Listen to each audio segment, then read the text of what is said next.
You are listening to Sprint or Die Radio, delivering the knowledge on all things speed training, coaching development, and life lessons. Passion perpetuates purpose. Here is your host, Hunter Charneski.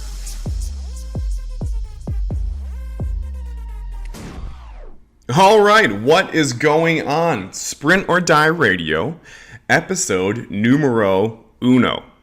And for those of you who don't, habla español, I got you covered. It means number one. I'm Hunter Charneski, president of CharneskiPower.com, hashtag Sprint or Die. And today we are going to talk about, what are we talking about? We're talking about how the hell did we get here, right? I'm really excited to share this story with you. There's a lot of ups and downs, right? A lot of hills, a lot of valleys, and more importantly, a lot of mistakes and lessons learned along the way, okay? So, if you find that this episode was valuable, right?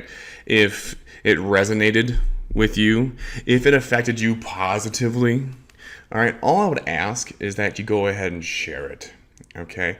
For two reasons. One, it shows me that I'm doing a decent job at this thing. And two, more importantly, if it did those things to you, right, affected you positively, right, brought you value, resonated with you, I'm willing to bet that at least one other person who sees your share will get a lot out of it as well.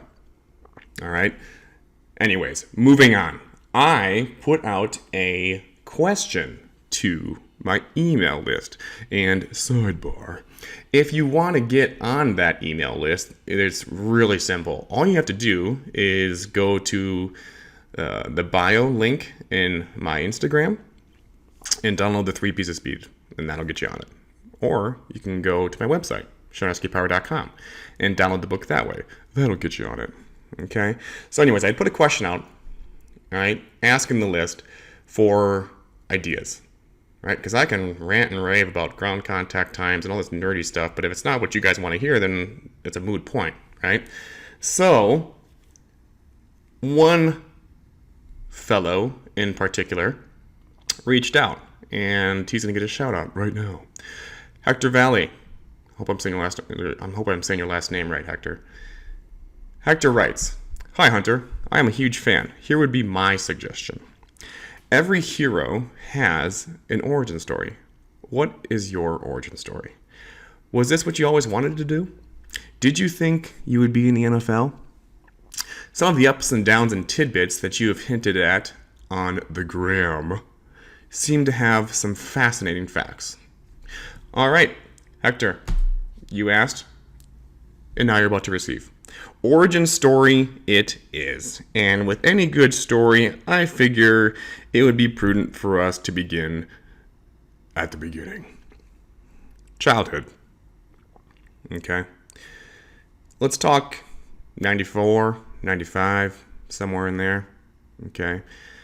The place is O'Connell Falls, Wisconsin. I was born in Green Bay, lived in an apartment attached to my grandparents' house in O'Connell Falls. And if you don't know where O'Connell Falls is, it's about half an hour north of GB, okay? And since there's absolutely nothing to do up there besides hunt, fish, and camp, all right, which I did my fair share of, but that's besides the point right now. On Sundays, okay, we would all go downstairs in my grandparents' living room because they were absolute fanatics of the Green Bay Packers. More specifically, Brett Favre. Okay? And I was always fascinated by Brett Favre. Not because, I was all into football and that good stuff. I was fascinated by Brett Favre that here's a grown man running around like he's my age. Right? He's acting like a child. Having fun. Playing a game. Right? Getting paid millions of dollars. And he's out there having a blast doing it, right? So I was always fascinated by that. And I thought to myself, man, if there's something like that I can do, that'll be a good time. That'll be a good time. I want to do that, right? Whatever that is. Whatever involves that much fun, count me in, okay? And, my affinity for Brett Favre grew over the years because he had so much fun all the damn time, right? And come 98, 99, right? Early 2000s. This guy named Randy Moss comes in the picture, who I also saw a lot of, right? Because same division as the Packers, right? They're playing each other often. And say what you want about Randy Moss as a person, right? The dude cared about kids, okay? When the guy would catch a touchdown pass, right, it wasn't uncommon for Randy to go up to the kid in the wheelchair on the sideline, the kid who's disabled, right, on the sideline, and give him the football that he just caught. Find a Vikings fan who was a child in the stands and go give them that football. Okay? So after watching Brett Favre for the years that I did having fun, watching Randy Moss pay it forward to children and making them smile, I thought to myself, man, if I can do something where I'm having as much fun as Brett, right, and doing what Randy does, right, to make children smile, that's what I want to do. That is what I want to do. So fast forward a few years to high school, okay? And again, like I said, the football thing wasn't really big for me until high school, right? Elementary school, middle school, right? I was more into playing Sonic Adventures 2, right, on my Sega Dreamcast and wearing husky-sized pants, right? I was not the epitome of physical health, okay? But when high school came around, I decided to give this football thing a shot, all right? And after my freshman year, so this was the spring of 2006, correct? Yep. And I had just finished a combine at the Don Hutson Center in Green Bay, Wisconsin, which is where the Packers have both indoor and outdoor practices. And I remember like it was yesterday, there was tables lined up outside of the sign-up area, I guess, registration. And there were hyping up, right? There were sign-up sheets for an even bigger high school combine to happen shortly thereafter at DC Everest High School, okay? And they made it very, very clear on these sign-up sheets, waivers, and all that good stuff, that this was to be for seniors to be. So the class of, what would that have been? The class of 2007, okay? I had just finished my freshman year, right? I had no business picking up one of those sign-up sheets. I had no business attending the camp, right? But something told me I needed to be there, okay? So I grabbed a sheet, right? Had my mom sign off on it, paid, and off we went a few weeks later. And at that camp, I met 3 individuals that changed my life forever. And their names were Tom Shaw, Matt James, and Chris Gizzy. And they were big time on putting on the Nike football training camps, as well as all the Spark combines at the time. If you don't remember Spark, it was an acronym for Speed, Power, Agility, Reaction, Quickness. And those guys, for whatever reason, made sure that a 15-year-old boy who was out of place, right, they made sure that kid had a good time. They made sure that I had a positive experience. And Tom is, I don't know what they're doing now. I know what one of them is doing now. Tom Shaw, last time I checked, he was the head strength coach for the Oakland Raiders. I didn't see him on any of the episodes of Hard Knocks, so I mean, I don't know if he's still there or not. He's probably still killing it down at the Wide World of Sports complex over there in Disney. Matt James was like the head master trainer for the Nike Football Combine stuff. I would imagine he's doing the same thing now, since that's still very, very big. And Chris is now the head strength and conditioning coach for the Green Bay Packers. Okay, so these guys were big time in their own right, and for them to, take time out of their day, right, out of the camp, to make sure that I was having a good time, that impacted me big time, right? And they didn't stop there. At the camp's end, we exchanged information, right? Like, I'm freaking out. Like, I've got Tom Shaw, Matt James, and Chris Gizzy's phone numbers and emails, right? And I went home, and it couldn't have been a week later, right? Could not have been a week later. I hear a knock at the door. So I run upstairs, and at the porch, the doorstep, is a box that must have weighed 20, 30 pounds, somewhere in there, okay? And everything that Spark had out at the time, okay? I'm talking medicine balls, I'm talking parachutes, cones, ladders, hurdles, right? Insane. All that stuff was in that box. It must have been over $500 worth of merchandise and equipment. And inside as well was a handwritten letter from the three of them. And since I had their information, I picked up the phone and I just was thanking them. And I was talking to Gizzy specifically. And I said, why are you doing this? Why are you being so good to me? And Gizzy, I'll never forget, without missing a beat, Gizzy said, we're just paying it forward. And at that time, I knew two things. One, this is the industry that I want to be a part of. And two, that's my purpose. How can I recreate moments like that for children, right? As powerful as that was for me, right? Getting choked up just thinking about it, right? You can imagine how that changed the trajectory of a young man's life who was less than a year away from losing his father, right? I had lost my dad just 8-9 months earlier, right, to brain cancer. You can imagine, right, how shaken I was positively, right, by these three individuals that day. Fast forward to college. Was lucky enough to earn a scholarship to St. Cloud State University. Most people know me, or know that, rather. I played football at Grand Valley State in Michigan, but they don't know that I transferred there, right? I actually began my football career at St. Cloud State. Spent the fall of 2009 there, and I transferred to Grand Valley in December of 2009. And there were a couple of other schools that were interested, right? I could have gone to the University of Whitewater, Wisconsin, perennial D3 powerhouse, right?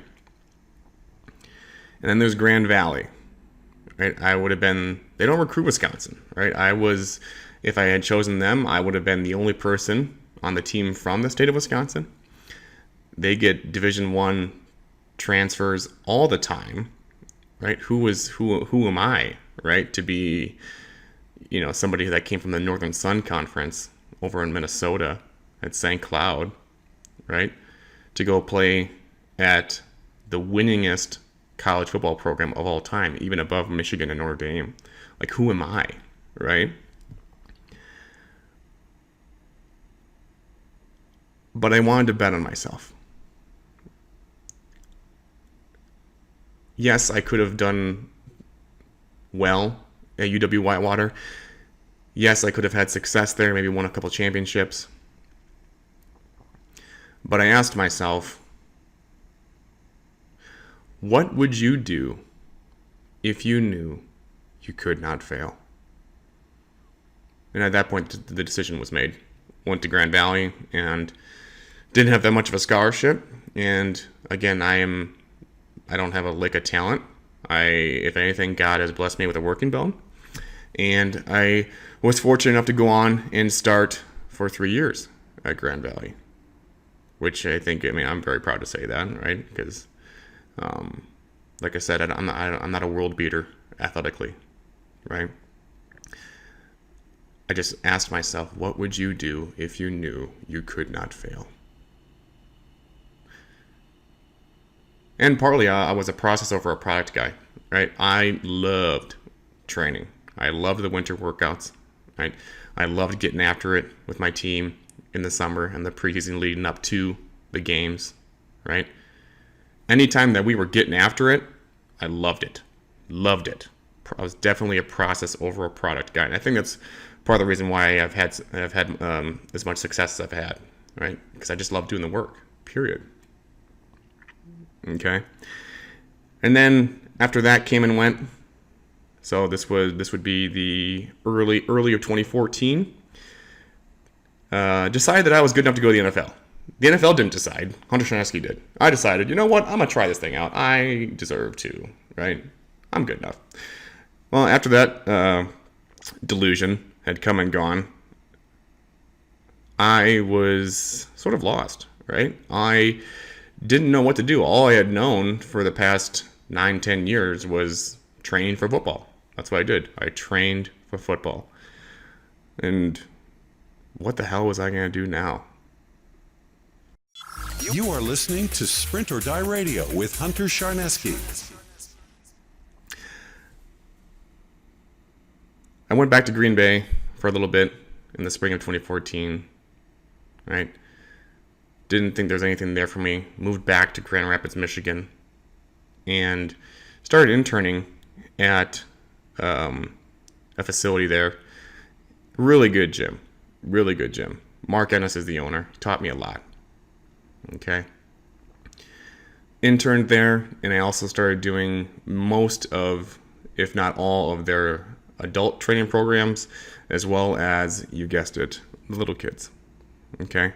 The little kids training program, the development stuff. Okay.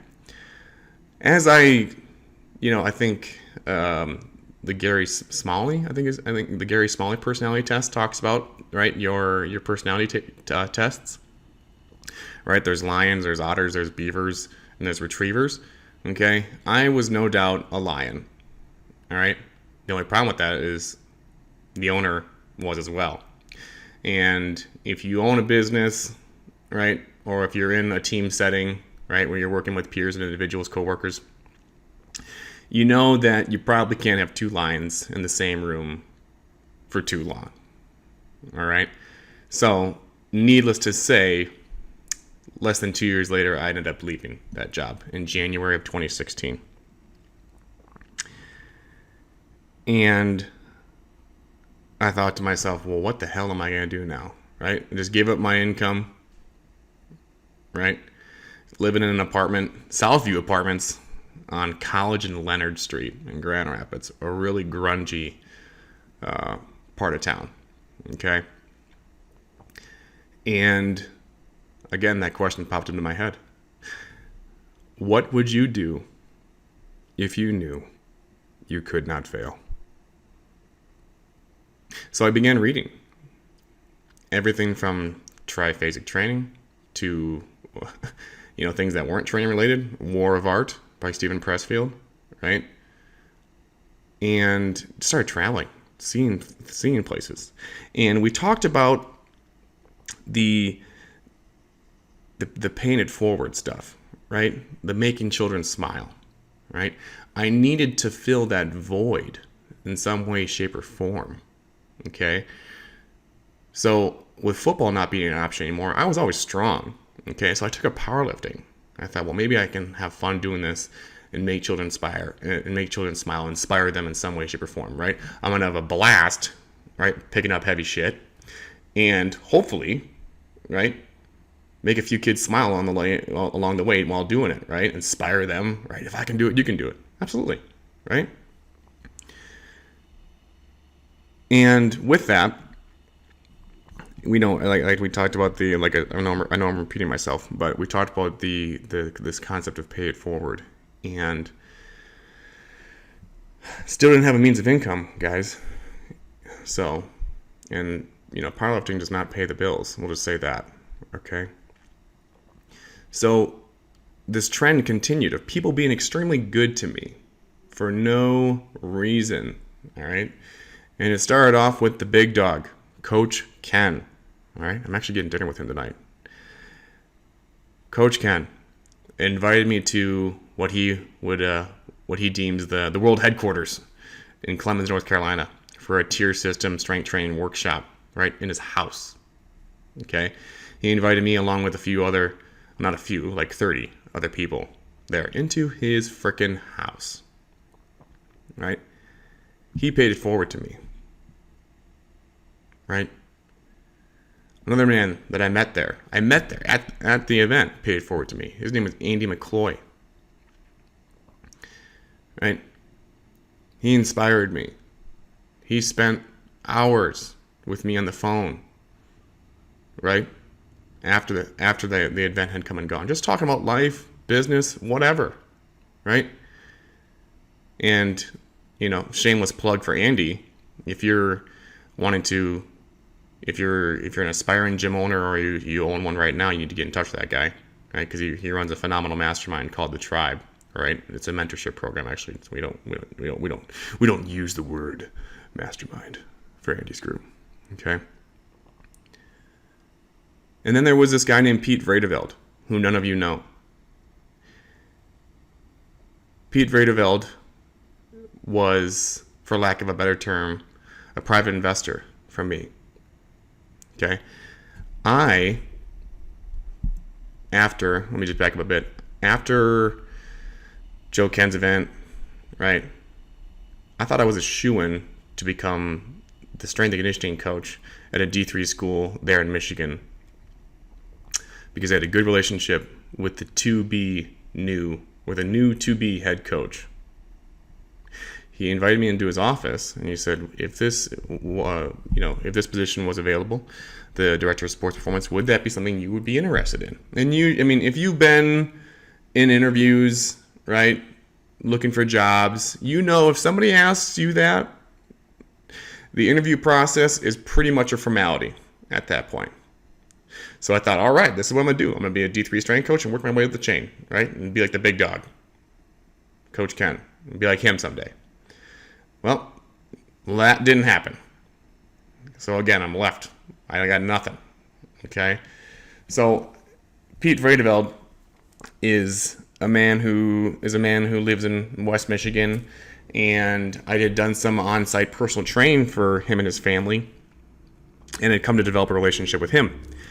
And when I no longer had the opportunity that I thought I would have as being the D3 strength coach, right? I sat Pete down in his kitchen in his house, and I said, Pete, I need you more than ever. And Pete, without missing a beat, he said, all right, let's do this. What do you need? And he invested into me and bought all the equipment that I would need to start a Freak Factory on May 2nd of 2016. This was mid to late April, right? We bought all of our equipment from Rogue, and we were open in a pole barn a few weeks later. Why did I do that? Because I asked myself, what would you do if you knew you could not fail? Right? And for whatever reason, I've been very lucky to have those people pay it forward to me, pour into me like they did, right? But the paid forward stuff didn't stop there, right? So I had a gym and a pole barn. I say I had a gym. All right, for the first 10 months, we had a pole barn where we trained athletes out of, right? And early of 17, this guy named Mike Robertson and I were exchanging emails back and forth. And then out of the blue, I just thought, you know what, screw it. I'm going to ask him. Because, Mike had and still has, in my mind, probably the best, one of the best podcasts in the industry, the Physical Preparation Podcast. Okay? And so I thought to myself, right, if I could get on that podcast, that would be like the fucking Super Bowl for me. Seriously. Like, if I could get on that podcast, like, we're shutting it down. Like, that, that's going to be a game changer for me. And so I just asked him. And why did I ask him? Like, what, right? Who the hell am I? What would you do if you knew you could not fail? I asked Mike, and he said, well, what would you talk about? And I said, well, I'd probably talk about some of the success that I've had in my alma mater with pre-game potentiation, and as well as my weird introduction into this industry, right? As well as what I think is missing in high school strength and conditioning programs. And he's like, sure, all right, let's do it. I could not frickin' believe it. I was going to be on the Physical Preparation Podcast. Mike Robertson paid it forward to me. Right? And the last person I'm going to talk about today, and there's just because I mentioned these 5 or 6 guys doesn't mean that there haven't been others, right? I mean, Jeff Nichols, Brandon Lilly, Bill Hartman, George Carvajal, right? The list goes on and on and on, right? But the other guy, the last one I'll talk about at length today is Derek Hansen. I met Derek at Mike's Physical Preparation Summit in the fall of 2016. I know I'm a little bit off the timeline, but this is my podcast and I'm telling it this way. So after he had given his presentation, him and I sat down and we just discussed my program, right? How I think, athletes should be developed. This is my philosophy. And, Derek listened to me. He listened to me. He sat down, he listened to me, right? And he gave his input. He gave his feedback, right? And to be completely honest with you, I didn't know who Derek was before the event, right? I knew who Charlie Francis was because I had done all that reading after I left my job in early of 2016, right? So I knew who Charlie Francis was. And when I saw the speaker lineup that Mike was putting on this event, said, Derek Hansen talking about, integrating high-low concepts into non-track athletes. I was like, okay, all right, wait, time out. Like, who the fuck is this guy talking about Charlie's stuff? Like, who are you, right? And, Derek, we'll just say, Derek turned, if I was to sum it up, Derek turned squat, bench, dead into sprint or die. Passion perpetuates purpose. Fast forward into late of 2017, still big into powerlifting, right? But it was coming to an end, right? And the end was October 8th, I want to say, of 2017. I had just won the best raw lifter of the day. And you'd think I'd be happy, right? No. On the contrary, I was pissed, and more specifically, I was ashamed of myself. Because I was 290 pounds. And I owned a gym. It wasn't just any gym. It was a gym that, we prided ourselves on the development of speed for our athletes. Right? So not only do you own a gym, but you own one that is known for speed development. Like, and I looked to myself in the mirror that night, and I said, like, you're a slob. You're a liar. Look at you. Right? You're a walking contradiction. Right? A 290-pound speed coach? It doesn't make any sense. It's like jumbo shrimp.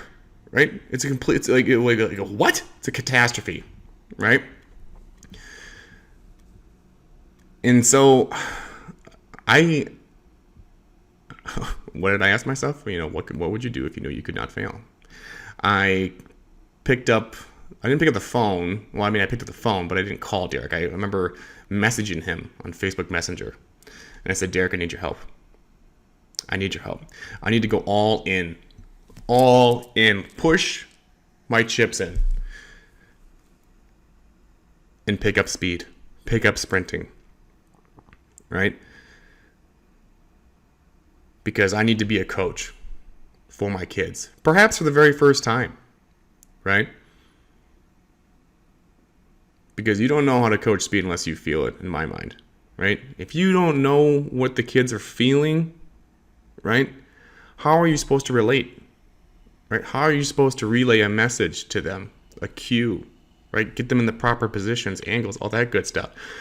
I didn't have that, right? Because I was a sagittal monster operating exclusively out of a bilateral symmetrical stance, as Pat Davidson says, right? So I told Derek, I need your help. And so we began working together, right? He wrote me speed programs. I was sprinting, right? 290-pound guy sprinting around campus of Grand Valley, right? That looked funny, right? And, I did it initially because I wanted to be a better coach, as I still do. I don't know. I don't have this shit figured out, right? But I knew I needed to. I wanted to be a better coach for the kids, right? I wanted to be able to be a better coach for the kids. I wanted to feel what they felt at the start, during the acceleration, transitioning to max velocity, all that good stuff. What I didn't know is that I would end up loving it and grow a real passion for it. And how do you know if you're passionate about something? You're willing to suffer. Okay? The movie is called The Passion of the Christ for a reason. There's a lot of suffering in that movie, right? Sprinting ripped my body apart. I have had more injuries than I would, care to admit. From partially torn Achilles, plantar fascia, calf strains, one that left my right calf deformed, multiple hamstring strains, a torn pectineus, a strained pec, right? The list goes on and on and on. But with each of those injuries came a return to play process that Derek worked with me through, right? And with that came more learning, right? Began to develop my own philosophies as far as progressions. And, if you read my book, I talk about 3 rules, right? A lot of that came from some of the injuries that I sustained, right? So lots of lessons learned. If you've read the book, The Obstacle is the Way by Ryan Holiday, right? You want to talk about the obstacle of the way? Get injured a few times when you're sprinting, right? You'll learn a lot. And then you'll end up, those will all end up being wins, right? Not just lessons, but wins, okay? So as I said, I began to develop my own training philosophy and systems, right? And I began to connect with the children more. I began to be able to communicate with them better, right? I was able to put better systems and processes in place in order for the development of speed, right? And so at that point, right, I knew what my purpose was, right, from a long time ago, okay? And now I found my passion. And I was like, holy shit, right? Passion perpetuates purpose.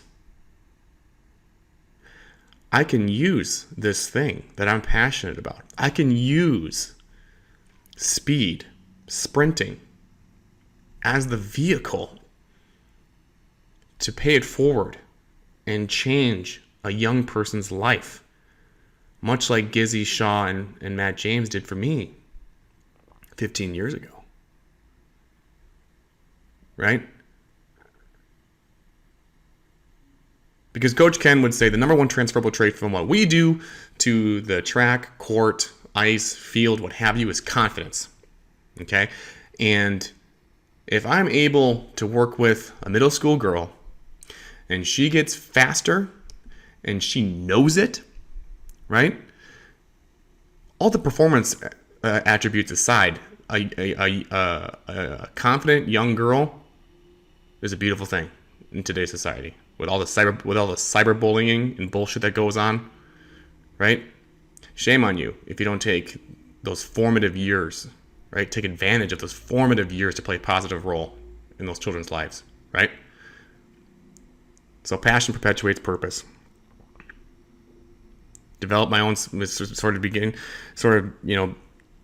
developing my own speed program, right? Because I don't get to train the kids, right? We didn't get to train the kids at Freak Factory the way that Derek was working with me remotely, right? They didn't have 90 minutes to 3 hours to train, right?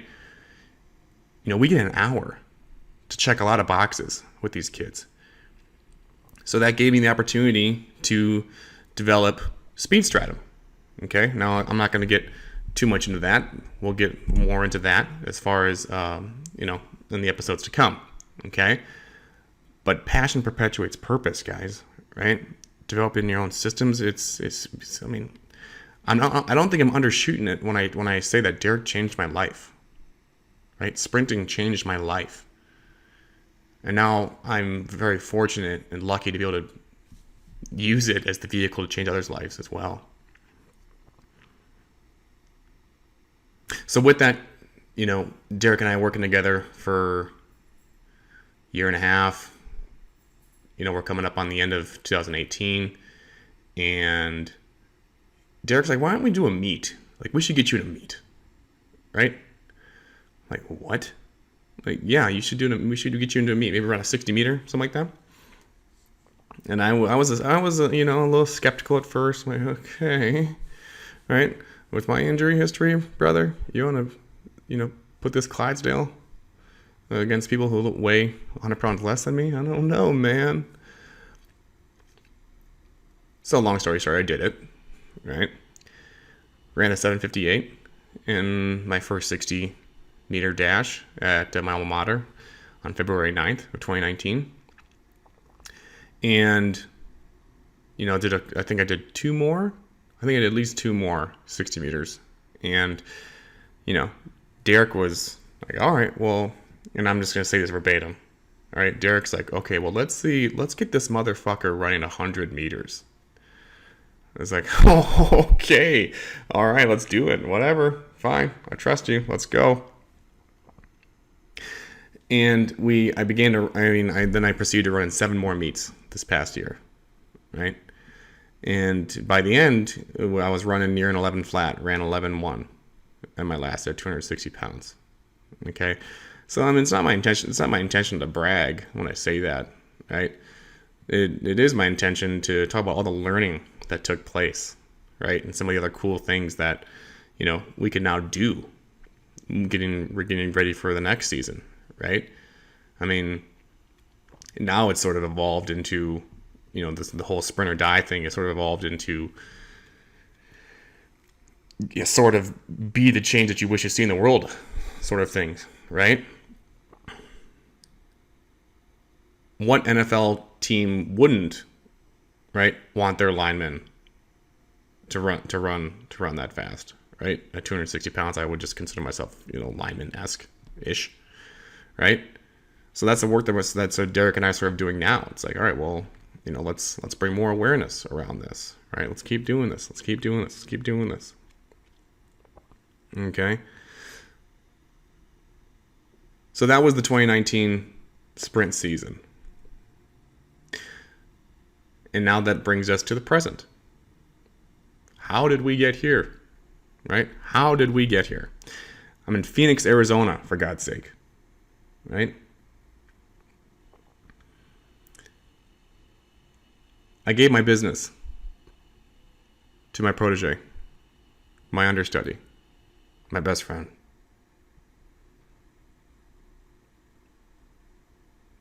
Gave it to him. There wasn't no $250,000 sale of the business. No, I gave it to him. Okay? Why? For 2 reasons. Because he's worth it, number 1. And number 2, it's my purpose. Pay it forward. Pay it forward. Right? This is a young man who's never known to have, a lot of money. Money's been scarce for his family ever since he's been here on this earth, right? So why wouldn't I give him the opportunity to make as much money as he wants, right? Because that's the beautiful thing about capitalism and being an entrepreneur. He now has the ability to make as much money as he wants, right? And because he's worth it. And then I moved to Phoenix. Drove across the country.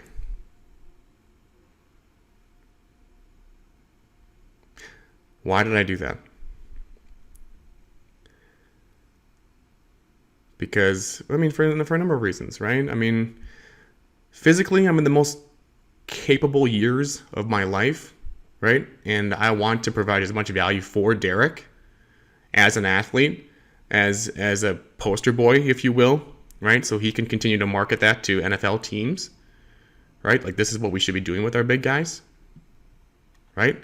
I mean, I'm not gonna lie to you, it's fun. Like, it's fun to haul ass, right? And what better place to sprint than a place where you've got 350 days of freaking sunshine, right? And heat in Phoenix, right? And I want to also get better as a coach, right? Working with children. I'm looking at the school right now in my backyard. I'm gonna be volunteering at children that have it rough, and that's putting it lightly.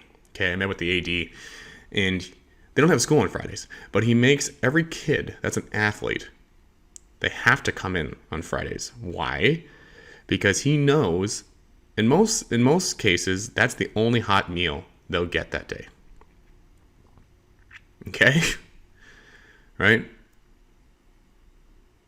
So why did I move to Phoenix? Passion perpetuates purpose, that's why. Passionate about speed, and I'm confident that I can change the young people's lives by paying it forward. And I left this out earlier in the story.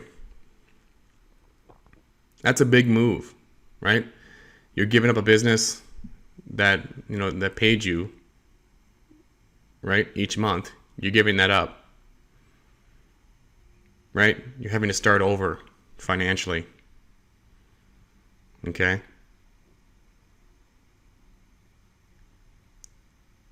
I left this part out when I transitioned from high school football to college football.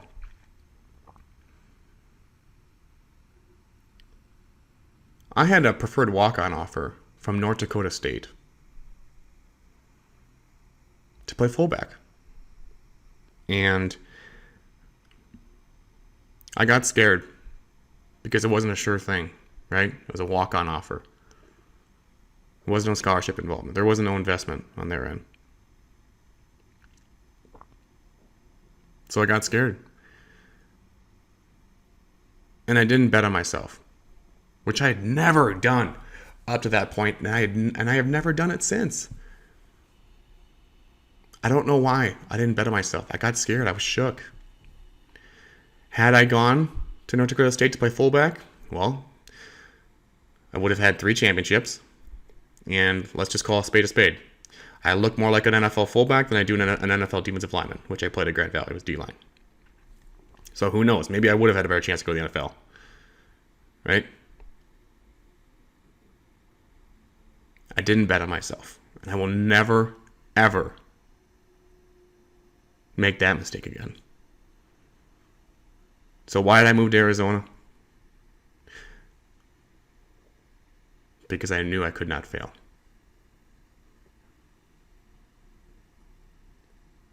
I asked myself, what would you do if you knew you could not fail?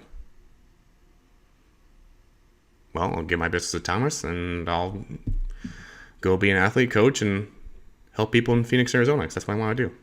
Okay, well then that's what you need to do. And so I did it.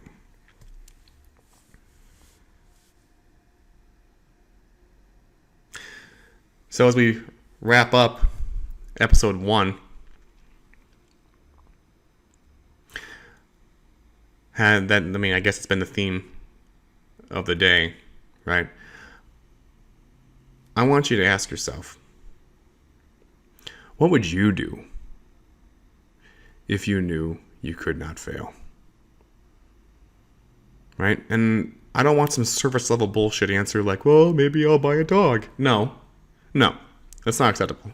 I won't accept that, and neither should you. Okay? The best fishing is where the fewest go. Okay? Dig deep. Peel some layers back. Get uncomfortable. Look inside. What would you do if you knew you could not fail?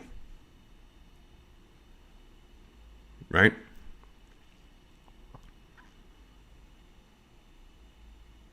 I mean, small goals produce small results, right? If any at all. I wouldn't change my brand of cereal if I was moving to Columbus, Ohio. All respect to Westside and Louis, right?